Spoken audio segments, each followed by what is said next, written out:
Okay, let's get around and get straight to the point. Is Counter-Strike Online, known as Nexon Zombies, pay to win? Here's an unbiased input. Double kill.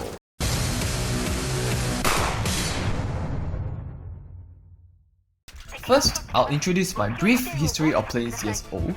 I started on the Taiwan version way back in 2010 when Zombie Mode 3 was the latest game mode released and it took the whole community by storm.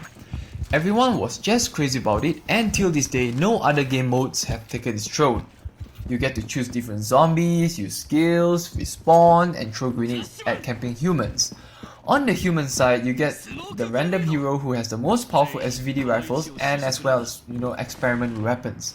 It was a near perfect zombie mode.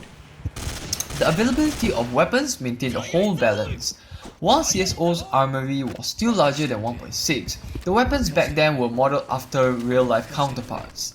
Most defaults like the Desert Eagle and AWP were locked and had to be purchased with cash points, and mind you, they were valid for 90 days max.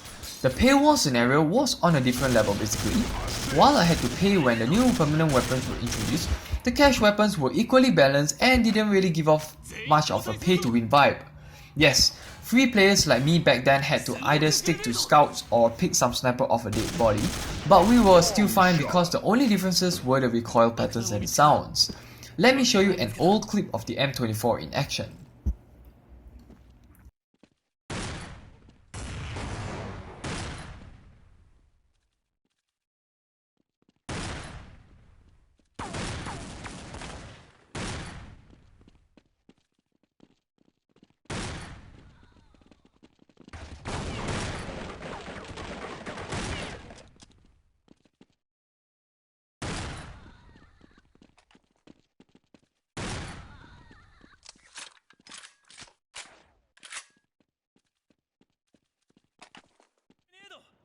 If you had the M24 Remington and I had the AWP MV Battle, both of us would have near equal chance.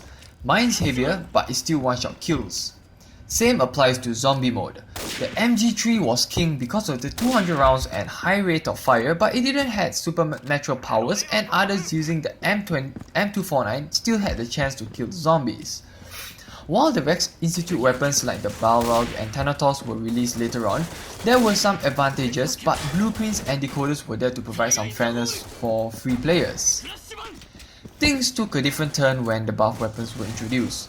The Skull, Balrog and yada yadas were still used, although their usage began to decline as more buffs were introduced and promoted passive skills and benefits. Also to mention that more players, they had money to spend and they could just get weapons easily. They could just spend $1,000 and don't give a shit about it, and the next thing you know, their inventories are full with all those.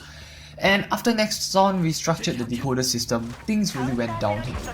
Without the mileage decoder, the top 30 decoder is totally watered down. You get 5 mileage points per usage, and the weapons you get are mostly time constrained. If you're lucky, the best permanents are like Balrogs, which aren't very powerful unlike many years back when those series were widely in circulation. Even the top 50, which is still inferior to the mileage decoder, is only given out sparingly. You don't get it from daily supplies nor leveling up, and the mileage is still less. For unlimited decoder, no need to say further. $7, permanent but duplicates possible. You buy 10 of those, enough to get some CSGO knife from the market. And you're not even guaranteed to own the latest releases. The first time I tried, it gave me a real buster. Sad. And finally, the removal of the crafting that went too far. I used to collect blueprints, metals and craft weapons from zombie scenarios. Now what's the point of hard 9 boxes?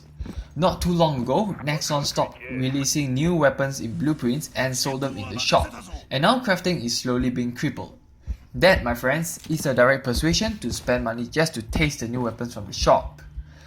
And when I saw what the Bunk Buster and Aug Guardian could do, I realized the whole game is doomed. The Bunk Buster could just rain down some airstrikes that deals over 100,000 damage to a scenario boss, while the AUG allows you to become immune against infection while sprinting. The sprint skill is already there for a reason, why add some invincibility? Seriously, what the hell, man? This ain't the CSGO I knew and loved. Now, the pay to win scenario has totally changed. You literally have to pay money just to stand a chance to win some OP skins and stand a chance to kill things. If you're a beginner and are hesitant on spending, be prepared for a world of hurt because your 1.6 arsenals ain't gonna save you, neither the 7-day generous grenade launcher from a free decoder you took from the daily supply. So this is the reason why I won't return to CSGO anymore. The game's just gone too casual for me. Even as a veteran player who have spent thousands of dollars, even if the decoders were to shit on me and also defended the game against Nexon haters, I have to agree now that the game is beyond playable means. It's now a clusterfuck of booby knights and paladins prancing around the map and cash-strapped players with a shit ton of cash weapons, although a few are being used. True story here, because my previous account had dozens of permanent weapons, but I stuck to the drill, spear gun and M4 Dark Knight. The rest just collected dust and I never had any use for them. Lastly, bingo has become impossible to play when clearing rows still costs thousands of knowledge. Thankfully, I still have CSGO to rely on, but CSGO chapter will end here. No weapon reviews and spending money on the game. Although I'm proud enough to stay with the game for a long time, enough is enough. Now, we're all hyped with CSGO 2 Japan's open beta test recently, so I've updated my website to reflect the latest changes to the user interface and more importantly, how to download and play the game. Head over to csonline2.net and follow the steps to get started. If you're new to CSGO 2, give it a try, since currently the Japan version has loads of costumes given out permanently for beta testers, so don't miss out.